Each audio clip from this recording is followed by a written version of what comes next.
Olá, meus caros alunos, mais um encontro com a filosofia. Nesse segundo momento de aula, a gente vai ver um pouco ainda sobre essas escolas, né? Estoicismo, né? E o ceticismo. Mas primeiro a gente vai falar um pouco só do estoicismo.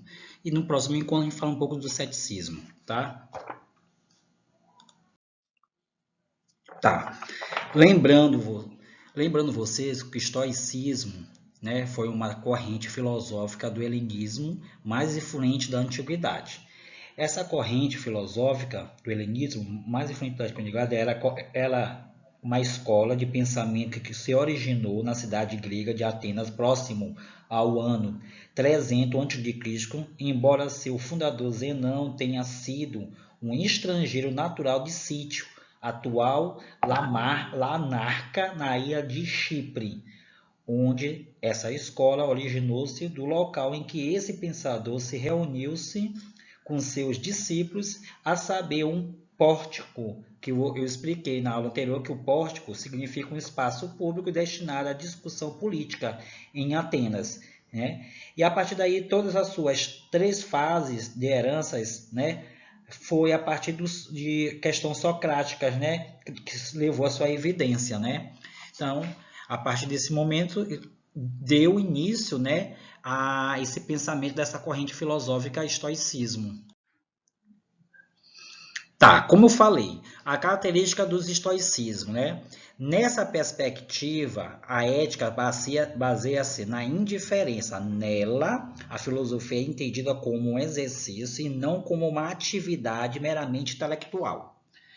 Força cósmica harmônica que a virtude estaria em viver de acordo com o seu desígnio, ou seja, o seu destino.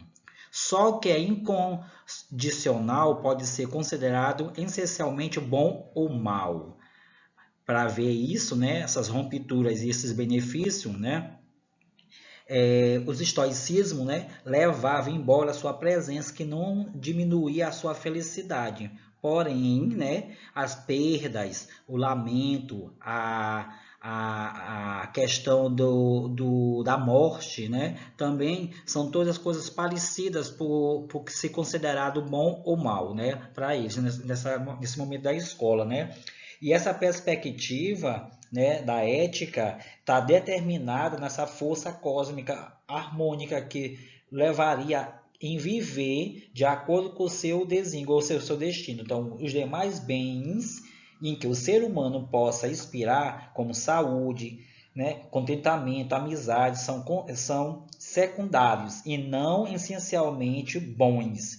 Né? De modo que, semelhante noções típicas, ela é rejeitada com as suas enfermidades e intimidade, né, que deve ser evitada.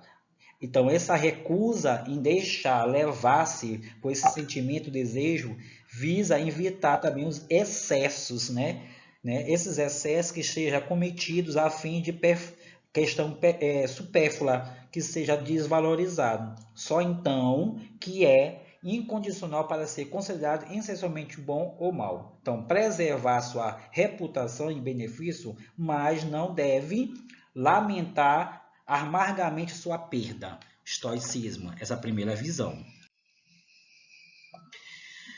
Nessa fase, principais pensadores do estoicismo, grande parte deles, desses pensadores, né, desses primeiros momentos, encontrava-se acessível como hoje, apenas por meio de questões doxal, né?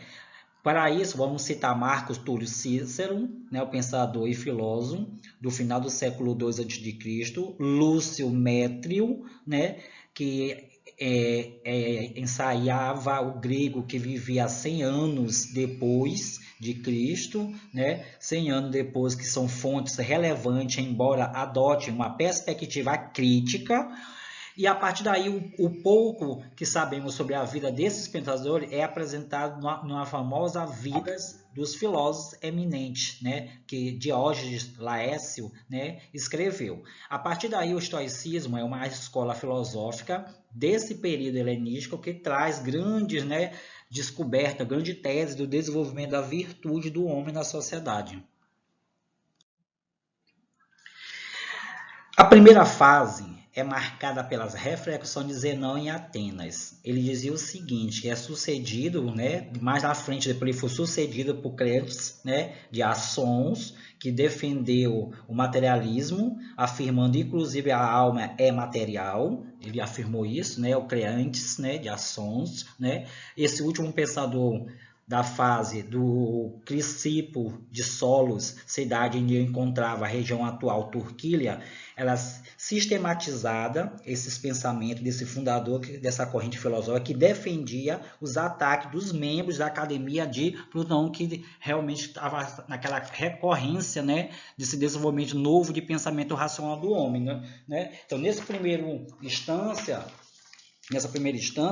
a gente percebe que esses principais pensadores do estoicismo, eles buscavam, né, entendimento sobre como era marcada essas reflexões. E a partir daí ele afirmava a central escola, a vida deve seguir a natureza. Então, se a vida deve seguir a natureza, eles preservavam e se dedicavam a estudar a relação entre as proposições e o combate das falâncias, segundo eles. A segunda fase é marcada pela entrada do pensamento estoico em Roma. Esse período começa ainda em Atenas, com Diógenes, né? A partir do momento que ele é enviado em uma delegação a Roma em 155 a.C. O estoicismo não é um conjunto de teorias sobre como o mundo vai funcionar ou deseja funcionar. É um conjunto de reflexões e práticas para viver melhor. Então, eles levavam essa questão da questão virtuosa, né, para que eles pudessem desenvolver essa corrente. E na última fase, a que consta com maior fonte textual, permite melhor compreensão dos períodos anteriores, né, vertentes latina, que tem sua origem na visita democrática, né, e diplomata em 155 a.C. de Lúcio Aneu e Sêneca, né, os principais pensadores estoicos da Roma dessa época, né, que eles representavam, né, esses pensamentos. E a partir daí, eles enfatizavam, né, que a falsidade da resposta emocional aos fatos cotidianos, entendendo a mente como uma única unidade racional para propor as respostas que seria a falha desse raciocínio. Então, muitos deles afirmavam, né, que a partir do momento a questão que registrava, né, esse tipo de entendimento ia enfrentar as dificuldades cotidianas da sociedade. Temos também, né, o famoso imperador Marcos Aurélio. A corrupção da mente é uma doença muito mais grave do que qualquer peste no ar que nos cercam. Estoicismo, a filosofia da serenidade.